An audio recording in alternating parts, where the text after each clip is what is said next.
Ce monsieur, au Burkina, capitaine, il est venu par des circonstances que nous savons tous, on ne va pas épiloguer sur ça.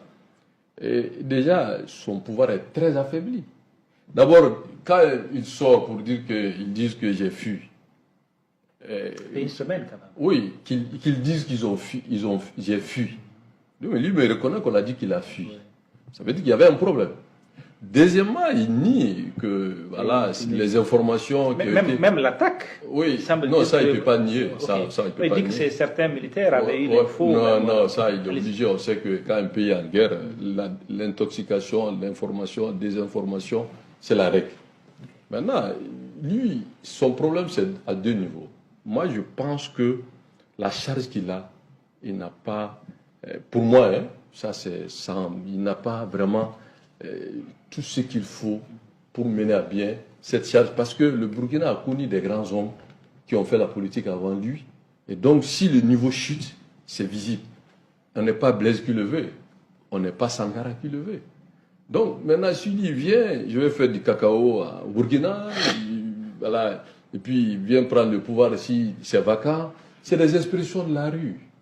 Un président, il parle sur l'essentiel, structuré, organisé, ordonné, et fixe le cap, fait une apparition pour rassurer. Est-ce que vous avez l'impression qu'il y a un malaise au sein et que, bon, certains même disent, certaines infos disent qu'il a été secouru par des militaires venus du Mali. Même oui, si mais là, lui, non, ça, je n'ai pas recoupé, ça c'est votre rôle, de le confirmer, de ne pas. Moi, je ne suis pas un journaliste, je me tiens aux faits.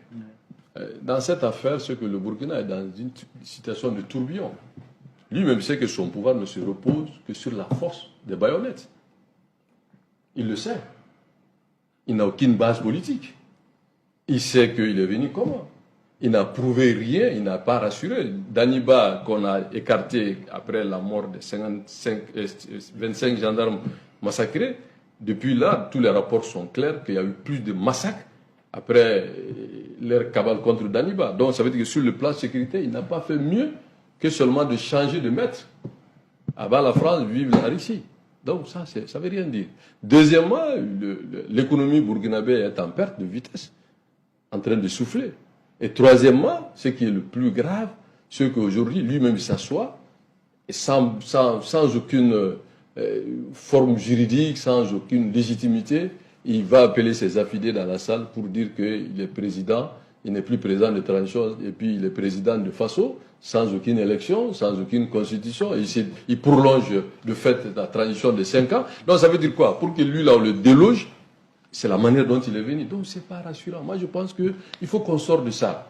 Moi, j'ai compris une chose, c'est que, des règles générales, ce qu'on reproche aux colons, après ce qu'on reproche aux colonisateurs, et ensuite ce qu'on reproche à la Grande France, et quand ils ont le pouvoir, il faut pire que ce que les colonisateurs faisaient aux populations indigènes. Okay. Parce qu'aujourd'hui, quand vous avez le pouvoir, c'est de bâillonner le peuple, c'est de martyriser le peuple, c'est de dire que l'autre là, il nous tient des guerres, etc., de cette nature.